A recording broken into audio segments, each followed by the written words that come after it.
قال سيدنا رسول الله صلى الله عليه وآله وسلم من أحب الحسن والحسين فقد أحبني ومن أبغضهما فقد أبغضني صدق رسول الله صلی اللہ علیہ وآلہ وسلم۔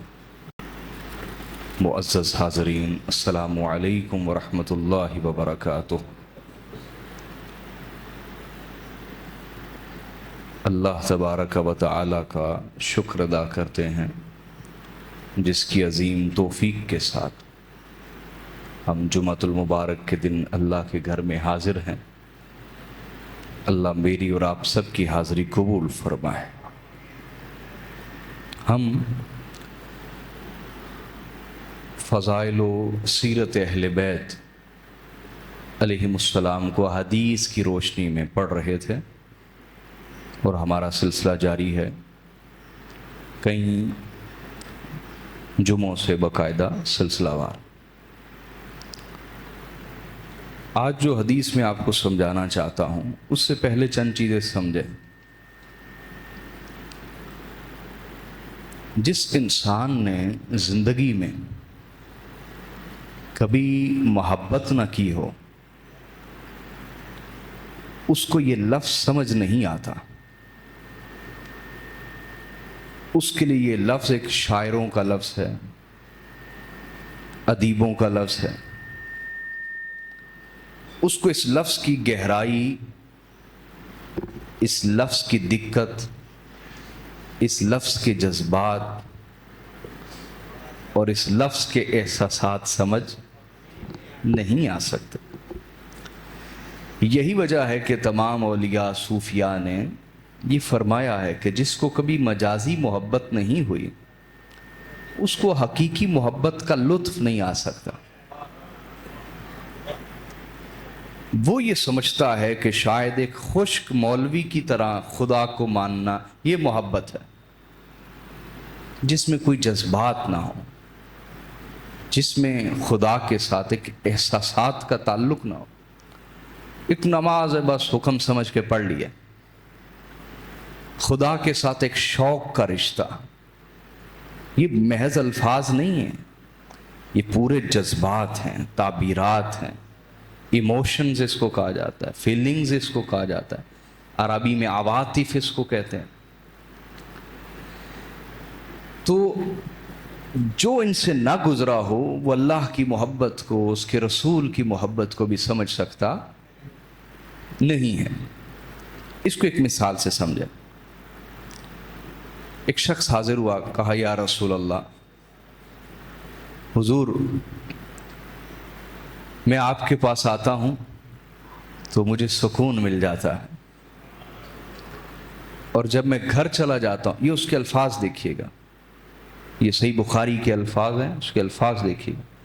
کہا جب میں گھر چلا جاتا ہوں تو مجھے اتنی بے چینی شروع ہو جاتی ہے کہ مجھے یوں لگتا ہے کہ شاید میں مر جاؤں گا۔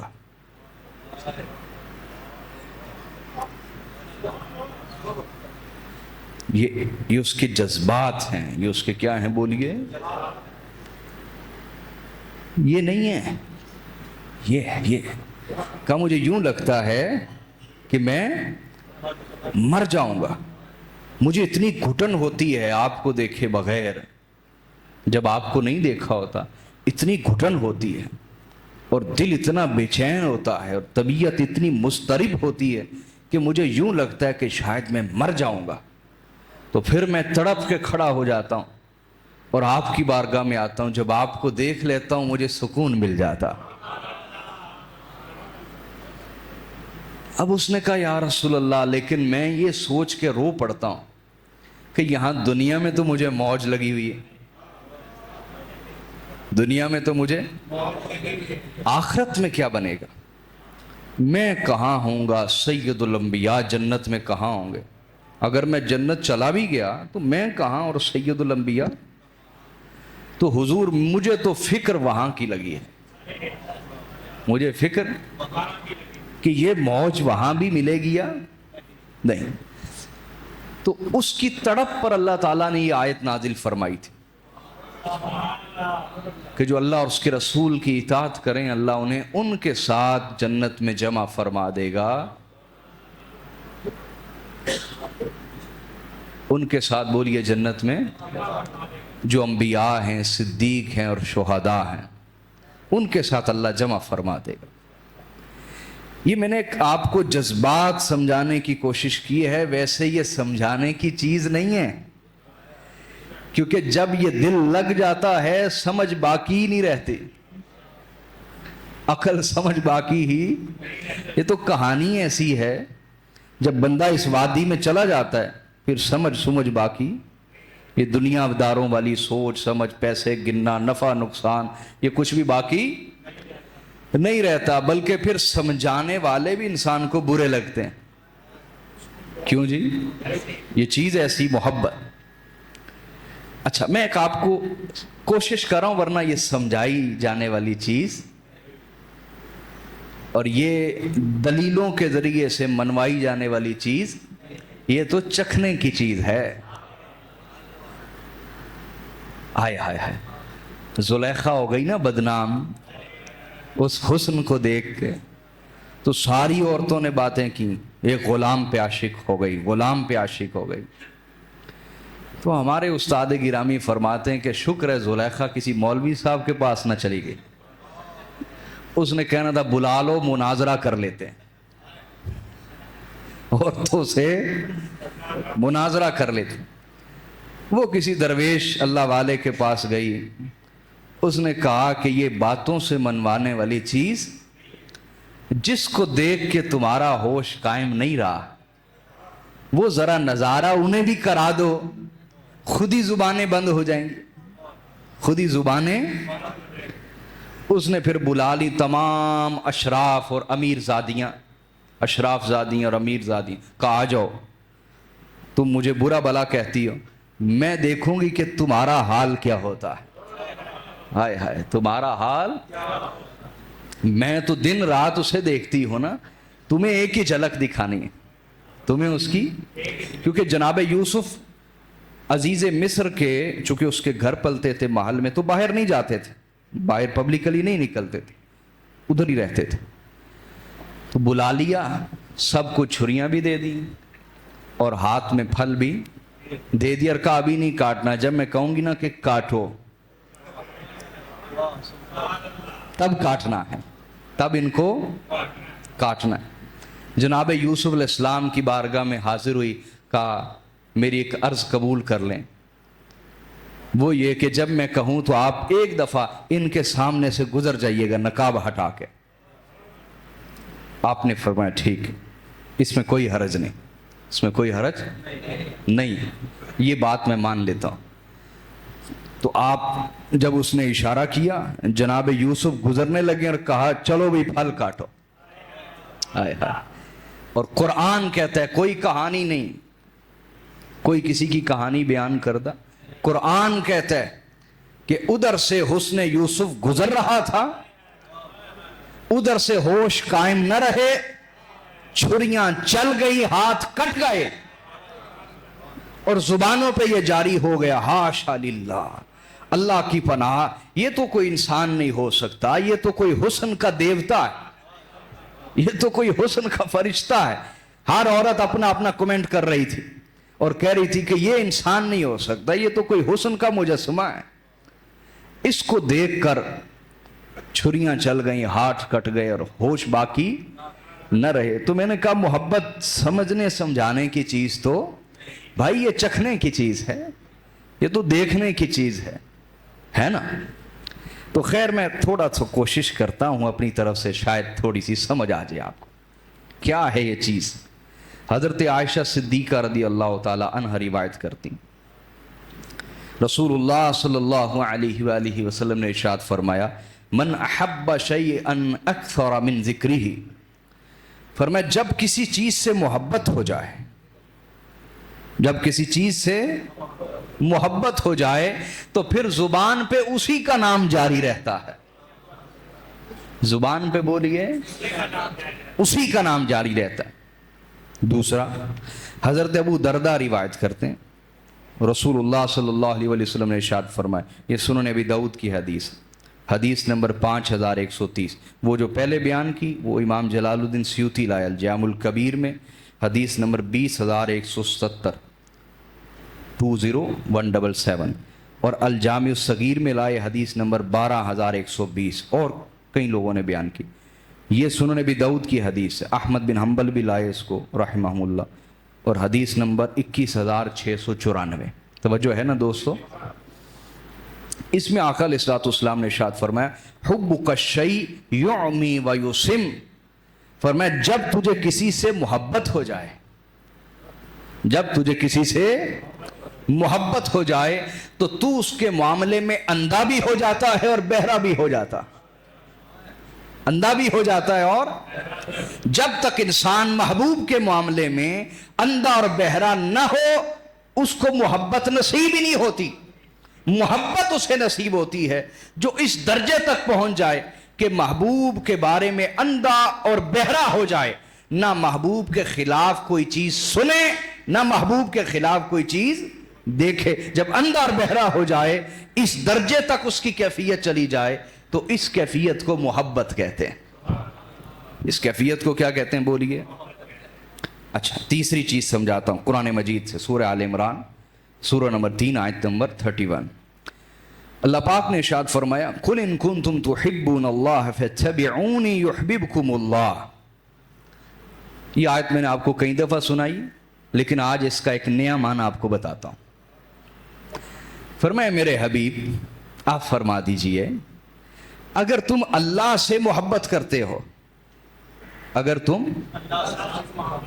تو پھر میری اتباع کرو، میری پیروی کرو، میری پیروی میں خود کو فنا کر لو، میری اداؤں میں خود کو فنا کر لو، میرے طریقے میں اپنے طریقے کو فنا کر دو، میری عادات میں میری سنت میں اپنی زندگی کو فنا کر دو، اور اپنی زندگی پر میری اتباع کا، میری پیروی کا، میری اقتداء کا، میری سنت کا رنگ چڑھاؤ۔ سوال پیدا یہ ہوتا ہے، قرآن نے یہاں یہ نہیں کہا کہ رسول فرما دیں اگر تم مجھ سے محبت کرتے ہو تو میری پیروی کرو، نہیں بات سمجھے؟ اللہ کیا فرما رہا ہے؟ ان سے کہو اگر تم اللہ سے محبت کرتے ہو تو رسول کے رنگ میں خود کو رنگ لو۔ بات بڑی عجیب ہے، محبت اس سے، محبت تحبون اللہ، محبت اللہ سے، اور کہتا ہے کہ میرے حبیب کے رنگ میں خود کو رنگ لو۔ کوسچن نہیں سمجھے؟ سوال سمجھے کہ نہیں سمجھے؟ بھئی اگر بات ہوتی نا، قرآن یوں کہتا کہ ان سے کہو اے رسول اگر تم رسول سے محبت کرتے ہو تو پھر رسول کی پیروی کرو، بات بڑی واضح تھی، بات بڑی، لیکن قرآن نے سبحان اللہ اس میں عقلوں کا امتحان بھی لیا ہے اور دلوں کا امتحان بھی لیا ہے۔ اللہ فرماتے ہیں ان سے کہو اگر تم اللہ سے محبت کرتے ہو، تو بات تو ادھر ہو گئی نا، تو پھر میری پیروی میں خود کو رنگ لو اور اپنی خواہش، اپنی نفسانیت، اپنے ارادوں کو فنا کر دو میری پیروی میں۔ محبت ادھر ہے، کہتا ہے فنا ادھر کر لو۔ تو قرآن کیا سمجھاتا ہے؟ یہاں دو چیزیں سمجھ آ گئیں۔ پہلی چیز یہ کہ انسان جس سے محبت کرتا ہے صرف وہ ہی محبوب نہیں رہتا، بلکہ جو اس کا محبوب ہو وہ بھی محبوب ہو جاتا ہے، وہ بھی بولیے محبوب ہو جاتا ہے، صرف اس تک محبت رہتی۔ اور دوسرا کہ انسان محبوب کے حکم میں، اس کی اطاعت میں، فرما برداری میں، اتباع میں خود کو فنا کر لیتا ہے۔ رانجا رانجا کر دینی میں آپ ہی رانجا ہوئی، آہا، یہ کیفیت ہو جاتی ہے۔ اب آئیے ان تینوں چیزوں کو سامنے رکھ کے اس حدیث کو سمجھتے ہیں۔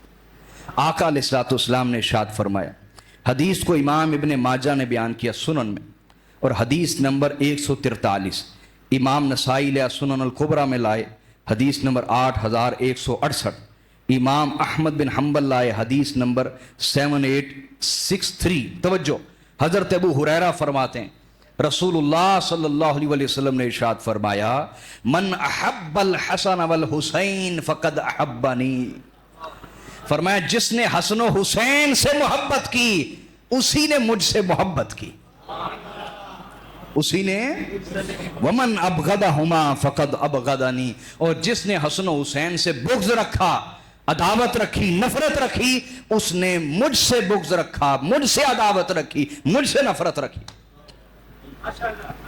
اب اس حدیث کی شرح جو ہم نے حدیث اور قرآن سے سمجھنا چاہی، آئیے پورے موضوع کو جوڑ لیتے ہیں۔ پورے موضوع کو بولیے بھئی، موتی جوڑیں گے تو تسبیح بنے گی نا، موتی جوڑتے ہیں تاکہ تسبیح بن جائے۔ پہلی بات آقا علیہ الصلوۃ والسلام نے ارشاد فرمایا من حب شیئا اکثر من ذکرہ، جو جس چیز سے محبت کرتا ہے اس کے دل و دماغ میں اسی کی یاد ہوتی ہے، ذکر یاد کو کہتے ہیں، اس کے دل و دماغ میں اسی کی یاد ہوتی ہے، جب بولے تو محبوب کی بات کرتا ہے، کلام کرے محبوب کا ذکر کرتا ہے، بہانے سے موضوع کوئی بھی ہو محبوب پہ لے جاتا ہے۔ کیوں؟ کیونکہ اس کے دل میں اس کی محبت ہے۔ اب سمجھے، حضور نے فرمایا جس کو حسن و حسین سے محبت ہو جائے، جس کو حسن و حسین سے، یہاں حسن و حسین علیہ السلام سے محبت کے دعوے سارے ہی کرتے ہیں، لیکن حال یہ ہے کہ زبان پر ذکر ان کے دشمنوں کا، دفاع ان کے دشمنوں کا۔ اگر دل میں واقعی حسن و حسین علیہ السلام کی محبت آ جائے تو تمہارے دل و دماغ میں صرف حسینیت چلتی رہے، اور تمہاری زبان پہ جب بھی نام آئے، کبھی نام حسن آئے، کبھی نام حسین آئے، کبھی حسن کے فضائل آئیں، کبھی حسین کے فضائل آئیں، کبھی تم حسن کی شان بیان کرو، کبھی حسین کی شان بیان کرو۔ اگر محبت واقعی ہو تو حال یہ ہو جاتا ہے۔ حال بولیے۔ اور پھر اگلی بات آقا علیہ الصلوۃ والسلام نے فرمائی حبک الشیء یعمی ویسم، فرمایا جب محبت کسی چیز سے ہو جائے، محبت بولیے، تو وہ محبت اس کو اندھا اور بہرا کر دیتی ہے، اندھا اور۔ اب اس حدیث کے ذریعے اس حدیث کو سمجھیں، فرمایا جس نے حسن و حسین سے محبت کی اسی نے مجھ سے۔ اب جب امام سے محبت ہو جائے، امام حسن و حسین سے محبت ہو جائے، تو ایسا ہو سکتا ہے کہ کوئی حسن مجتبی کے متعلق کمزور بات کہے یا امام حسین کے متعلق کمزور بات کہے؟ بولیے۔ آج سوشل میڈیا بھرا ہوا ہے، جو کہتے ہیں ہم عاشقان رسول ہیں، جو کہتے ہیں ہم اسلام کے ٹھیکیدار ہیں، ہم مفتی ہیں، ہم شیخ الحدیث ہیں، ہم شیخ التفسیر ہیں، ہم شیخ القرآن ہیں، اور ان کا حال یہ ہے کہ وہ امام حسین کے بارے میں شک پیدا کرتے ہیں، ان کے قیام کے بارے میں شک پیدا کرتے ہیں، امام حسین کے فیصلے کے بارے میں شک پیدا کرتے ہیں۔ اگر ادھر شک کی گنجائش ہوتی بھی، معاذ اللہ استغفر اللہ، تب بھی محبت کا تقاضا یہ تھا کہ تو اندر بہرا رہتا، لیکن ادھر تو وہ طہارتیں ہیں جن کا اعلان خدا نے کیا ہوا، ادھر تو شک کی گنجائش ہے ہی نہیں، ادھر تو خطا ہے ہی نہیں، ادھر تو عیب ہے ہی نہیں، ادھر تو طہارت ہی طہارت، ادھر تو پاکی ہی پاکی، ادھر تو پاکیزگی ہی پاکیزگی ہے۔ اگر تیری محبت سچی ہوتی تو پھر تو دنیا کو بتاتا کہ حسین نے جو قیام کیا ہے اس قیام کی شان کیا ہے، اس قیام کی حکمت کیا ہے، اس قیام کا فائدہ کیا ہے، اور تو بتاتا کہ دست در دست یزید سرداد نہ داد دست در دست یزید، حق کا کے بنا لا الہ است حسین۔ تو دنیا کو بتاتا کہ حسین کا سر دے دینا مگر ہاتھ نہ دینا۔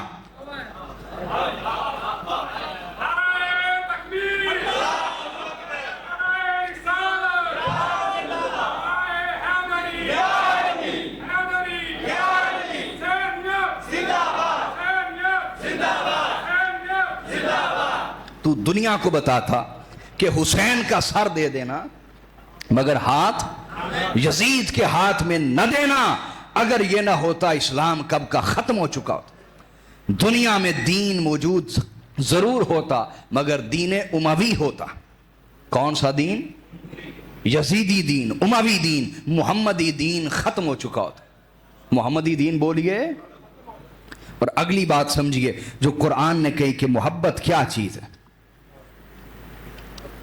محبت بولیے جو سورہ آل عمران سے ہم نے سمجھی نا کہ اللہ پاک نے فرمایا اگر تم اللہ سے محبت کرتے ہو تو پھر میرے رسول کی پیروی کرو. پروردگار محبت تجھ سے اور کہتا ہے محبوب کی پیروی کرو. محبت تجھ سے اور کہتا ہے تو قرآن سمجھاتا ہے کہ یہی تو تمہیں سمجھانا ہے, یہی تو تمہیں, کہ یہ نہیں ہو سکتا کہ تمہیں اللہ سے محبت ہو اور اس کے حبیب سے محبت نہ ہو. حبیب کی محبت کے بغیر اللہ کی محبت کا دعویٰ کرو گے تو تم منافق کہلاؤ گے, جھوٹے کہلاؤ گے. آ رہی بات سمجھ؟ کیوں؟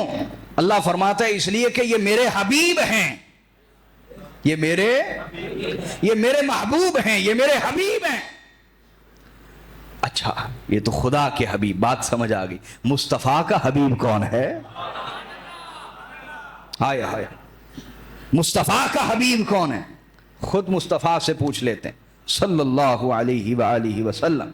آقا علیہ الصلوۃ والسلام سے پوچھا گیا یا رسول اللہ آپ کے اہل بیت میں سے آپ کو سب سے زیادہ کس سے محبت ہے؟ اہل بیت میں سے سب سے زیادہ کس سے محبت؟ حضور نے فرمایا کل اہل بیت میں سے مجھے سب سے زیادہ محبت حسن و حسین سے ہے. اور پھر حضرت اسامہ والی روایت جو آپ کے سناتا ہوں, آقا علیہ الصلوۃ والسلام نے فرمایا اللہم انی احبہما فاحبہما, اے اللہ میں حسن و حسین سے محبت کرتا ہوں, تو بھی حسن و حسین سے محبت فرما. تو اللہ فرماتا ہے کہ اگر تم مجھ سے محبت کرتے ہو تو پھر میرے حبیب کی اتباع کرو, میرے حبیب کی, کیونکہ وہ میرے حبیب ہیں. اب مصطفیٰ کیا فرما رہے ہیں کہ جس نے حسن و حسین سے محبت کی اسی نے مجھ سے محبت کی. کیوں؟ کیونکہ حسن و حسین مصطفیٰ کے حبیب ہیں. حسن و حسین مصطفیٰ صلی اللہ علیہ وآلہ وسلم کے حبیب ہیں. آ رہی بات سمجھ؟ لہذا محبت کا تیسرا تقاضا یہ تھا کہ اگر کسی سے محبت ہو جائے تو اس کے حبیب سے بھی محبت ہو جاتی ہے. اگر کسی سے محبت ہو جائے تو انسان اس کے محبوب کی اداؤں میں بھی خود کو فنا کرتا ہے. اب آقا فرما رہے ہیں کہ حسین میرا محبوب ہے, حسین میرا, اور صرف محبوب نہیں بلکہ فرما دیا الحسین منی وانا منہ, فرمایا حسین مجھ سے ہے اور میں, ہائے ہائے, میں حسین سے ہوں, حسین مجھ سے ہے اور میں, وہ محبوب ہے حسین کہ فرمایا حسین مجھ سے اور میں حسین سے ہوں. یہ معمولی محبوب نہیں, یہ دین مصطفیٰ کا وارث ہے, یہ وہ محبوب ہے جو دین مصطفیٰ کا, جو شریعت مصطفیٰ کا وارث ہے, جو مقام مصطفیٰ, پیغام مصطفیٰ, عظمت مصطفیٰ, شان مصطفیٰ کا مظہر اتم ہے. مظہر کہتے ہیں جس میں کسی کا ظہور ہو. اگر تم شان مصطفیٰ کو اپنے کمال کے اندر دیکھنا چاہتے ہو حسین کو دیکھ لو. تم مقام مصطفیٰ کو اپنے پورے جوبن پہ دیکھنا چاہتے ہو حسین کو دیکھ لو. تم بلاغت مصطفیٰ کو, خطابت مصطفیٰ کو اپنے پورے کمال پہ دیکھنا چاہتے ہو حسین کا خطبہ دیکھ لو. یہ عام محبوب نہیں, عام محبوب, بلکہ یہ وہ محبوب ہے کہ جو محبوب محمد مصطفیٰ کا وارث ہے اور ان کی شانوں کا مظہر ہے. اور مظہر بھی مظہر اتم, اتم کہتے جو سب سے کمال درجے کا مظہر اتم, کیا؟ جس میں شان مصطفیٰ اپنے پورے عروج کے ساتھ, جوبن کے ساتھ ظہور پذیر ہوتی ہے. اب غور کیجئے, قرآن کی اس آیت نے سمجھایا اگر محبت سچی ہو جائے تو جس سے ہو اس کے محبوب سے بھی محبت ہوتی, اور اس کے محبوب کی اتباع میں انسان خود کو فنا کرتا ہے. لہٰذا اگر کسی مسلمان کے اندر واقعی محبت مصطفیٰ ہے تو قرآن تقاضا کرتا ہے کہ سب سے پہلے تمہیں محبوب مصطفیٰ سے محبت ہو. علی محبوب مصطفیٰ ہیں، فاطمۃ الزہرا محبوب مصطفیٰ ہیں، حسن و حسین محبوب مصطفیٰ ہیں، لہٰذا ان کی محبت کے بغیر تم محبت مصطفیٰ کا دعویٰ کر سکتے بولیے؟ پھر اگلی بات سمجھیے، میں نے کہا کہ محبت قرآن کہتا ہے کہ صرف محض لفظ نہیں رہتے، بلکہ محبوب کے طریقے میں، ادا میں، سنت میں، اسوہ میں، رول ماڈل میں انسان خود کو رنگ لیتا ہے، خود کو بولیے رنگ لیتا ہے۔ تو حاضرین یاد رکھیں، جب تک ہم اسے دشمن نہ سمجھیں گے جسے حسین نے دشمن سمجھا، جسے بولیے حسین نے دشمن سمجھا اور ان کے خلاف تلوار نکالی اور جہاد کیا، کیا کیا بولیے؟ لہذا تمہارا یزیدیت کے حق میں نرم باتیں کرنا اور دلیلیں گھڑنا اور دفاع کرنا، یہی اس بات کی علامت ہے نہ تمہیں حسین سے محبت، نہ مصطفیٰ سے محبت، نہ خدا سے محبت، کیونکہ تم انہی کے پیروکار ہو جنہوں نے کلمے پڑھ کے اسلام کو نقصان پہنچایا۔ کیا؟ کلمے پڑھ کے اسلام کو، یہ طبقہ تھا جسے تب سمجھ آ گئی تھی کہ کلمہ پڑھے بغیر ہم بدلے نہیں لے سکتے، ہم بدلے، انہوں نے کلمے پڑھ کے اسلام کو نقصان پہنچا ہے۔ تو حاضرین، محبت حسین کا تقاضا کیا؟ کا تقاضا یہ ہے کہ جنہیں حسین نے اپنا دشمن سمجھا، ہم بھی اپنا دشمن جانیں، اور جس کردار کو حسین نے اسلام کے خلاف پایا، ہم بھی اس کردار کو اسلام کا دشمن جانیں۔ اسلام کا بولیے، آ رہی بات سمجھ؟ اور پھر یہ اللہ اور اس کے رسول کی محبت کا تقاضا ہے، اللہ اور اس کے رسول کی محبت کا، کہ ہمارا اوڑھنا بچھونا حسینیت بن جائے۔ کیا بن جائے؟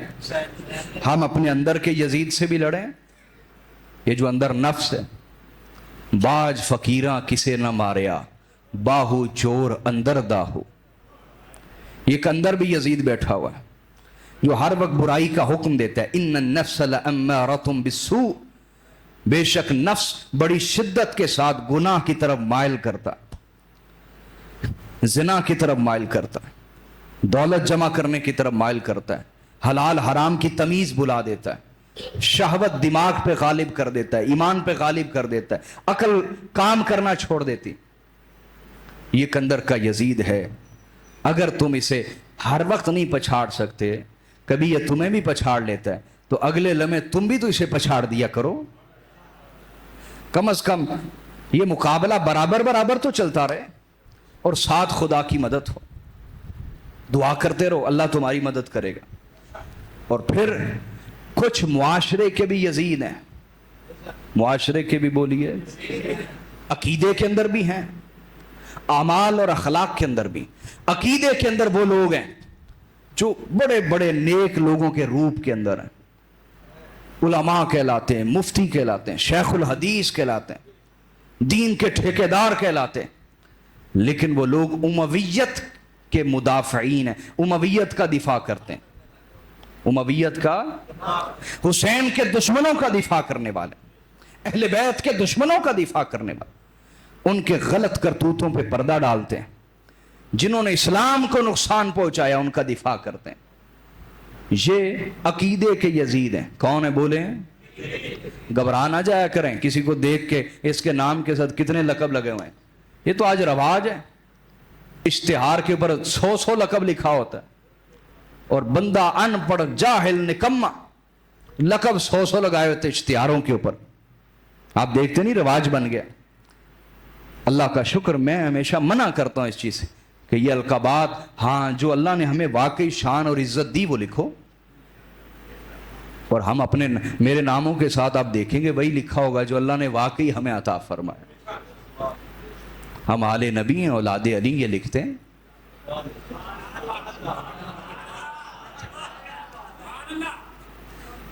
اور اس سے بڑا لقب بھی کیا ہو سکتا ہے، اور اس سے بڑی سعادت بھی کیا ہو سکتی ہے جی؟ آج علماء یہ بھی ہم سے چھیننا چاہتے ہیں, یہ بھی برداشت نہیں کرتے, اتنی نفرت ہے ان میں. کہتے اپنے نام کے ساتھ یہ لکھتے ہیں, تکبر کرتے ہیں. نہیں, تمہیں غلام رسول ہونے پہ شرمندگی ہے یا اس کو زندگی کی سب سے بڑی دولت اور نعمت سمجھتے ہو؟ بولو نا, وہ بولو تو صحیح. پھر کو گو بن گئے. بھئی آپ رسول اللہ کے غلام ہیں, آپ کو اس چیز پہ شرمندگی ہے یا اسے نعمت سمجھتے ہیں؟ تو غلامی تو نعمت, اور اللہ جسے نسل رسالت میں سے پیدا کرے وہ اسے نعمت کیوں نہ سمجھے؟ بولے نا. لہذا یہ ایک ٹرینڈ چل پڑا ہے, گھبرایا نہ کریں. کچھ لوگ عقیدے کے یزید ہیں, کیا اپنا ایمان مضبوط کیا کریں, ان سے گھبرایا نہ کریں. اہل حق ہمیشہ تھوڑے رہیں گے, یہ خدا کا فیصلہ ہے, یہ خدا کا بولیے. اہل حق تعداد میں ہمیشہ کثرت سے متاثر نہ ہوا کریں. اتنے بندے اتنے بندے, یزید کے ساتھ کثرت ہی تھی, نمرود کے ساتھ کثرت ہی تھی, فرعون کے ساتھ کثرت ہی تھی. آری بات سمجھ یا نہیں؟ کثرت سے متاثر ہونے والا بندہ طالب حق نہیں ہو سکتا. تو تعداد میں اہل حق ہمیشہ تھوڑے رہیں گے, یہ بات اپنے ذہن میں رکھ لینی ہے. سمجھ گئے؟ دوسری بات, کیوں تعداد میں کیوں تھوڑے؟ ارے بھائی, ہیرا بھی پتھر ہے, بجری بھی پتھر ہے, لیکن بجری کھربوں میں, ہیرے تھوڑے سے ہیں. اب اگر ہیرے بھی بجری جتنے ہو جائیں تو ان کی اہمیت تو ختم ہو جائے گی نا. اس لیے بجری ٹرکوں کے ٹرک آتی ہے, لیکن ہیرا, اصلی ہیرا تلاش کرنے میں نہیں آتا. اتنے کم ہے دنیا میں اتنے کم. تو یہ خدا کا فیصلہ ہے ہمیشہ سے. اہل حق ہمیشہ تعداد میں کم رہیں گے, اس چیز سے نہ گھبرایا کریں. تو حاضرین, آقا علیہ الصلوۃ والسلام نے فرمایا, جس نے حسن حسین سے محبت کی اسی نے مجھ سے محبت کی. لہٰذا اس محبت کے تقاضے جو تھے وہ میں نے آپ کو سمجھا دی. امام حسین کے مشن کو اپنی نسلوں میں پھیلائیں. عقیدے کے یزیدوں سے ہماری جنگ ہے. اخلاق کے بھی کچھ یزید ہیں جو بد اخلاقی سکھاتے ہیں معاشرے میں بدکاریاں پھیلاتے ہیں. شراب, نشہ, چوریاں. آج نشہ آپ دیکھیں آپ کے علاقے میں کتنا عام ہو گیا. کوئی ہوش ہے آپ کو؟ مولوی طبقہ لڑی جا رہا ہے آپس میں, اور کسی کو ہوش ہے کہ نشہ کتنا عام ہو رہا ہے؟ ہماری نوجوان نسل نشے پہ کتنی لگ رہی. اس حوالے سے اپنی ذمہ داری ادا کریں. یہ اخلاق کے یزید ہیں, اعمال کے یزید ہیں, ان سے ہماری جنگ ہے. اپنی نسلوں کو بچانا, اپنی نسلوں کو پاک صاف رکھنا, ان پہ محنت کرنا, یہ حسینیت. یہ کیا ہے بولیے؟ اور حدیث کا آخری حصہ فرمایا, جس نے حسن و حسین سے بغض رکھا اس نے مجھے ہی سے. عجب بات یہ ہے کہ حضور نے تو اہل بیت کے بغض کو بغض مصطفیٰ قرار دیا, اور بغض مصطفیٰ کفر اور منافقت ہے. عجیب بات یہ کہ حضور ان کے بغض کو بھی کفر و منافقت قرار دیں, لیکن جنہوں نے بغض تو کیا دشمنی کی انتہا کر دی, دشمنی کی انتہا کر دی. بڑے بڑے علماء کہلانے والے انہی کے طرفدار نظر آتے. اللہ تعالیٰ ایمان قائم رکھے, عقیدے کے یزیدوں اور اخلاق اور اعمال کے یزیدوں سے ہمیشہ جنگ رکھنے اور حسینیت کا مشن عام کرنے کے خدا توفیق دے. وما علینا الا البلاغ المبین.